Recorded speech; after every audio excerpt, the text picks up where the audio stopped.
Kumusta na kaya itong Capitol na to? No? Walang pagbabago mga par. Ganun pa rin. Patindi ng patindi ang lalim. Walang pagbabago talaga sa kalsada. Halos ganun pa rin mga par. Mararamdaman mo naman pag dito ka dumaan. Ayan o. Matinong daan lang yun yung sinemento nung Maynilad. Ilan talaga. Tapos ito dito mga par. Ayan o. Wow. Wow. Grabe na to. Ito yung isa sa mga nakakasira sa ating mga suspension mga par. Yung mga lubak na to. Actually, pangatlong palit ko na naman ng rear shock ngayon. Dahil gawa nga ng, sobrang tagtag nga. Kayo na humusga mga par. Kung ano ba talaga, di ba?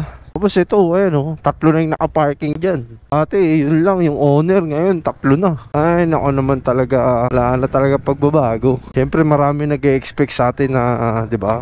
Na maganda yung kalsada. Lalim nun. Ramdam mo talaga dito mga par yung tagtag pag dito ka dumaan sa lugar ng Capitol. Ikaw na makakapagsabi kung ano ba talaga ang sistema dito. Diba? Ang tagtag.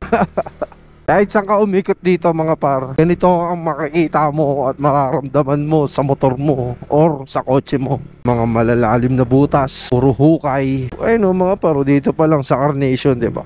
Nakikita mo na yung mga sirang kalsada. Dati ang ganda dito mga par, itong street na dinadaan ako. Paltado to eh. Siyempre, tumagal na, hira na. Kasi hindi naman kasama sa maintenance yung sinisingil nila.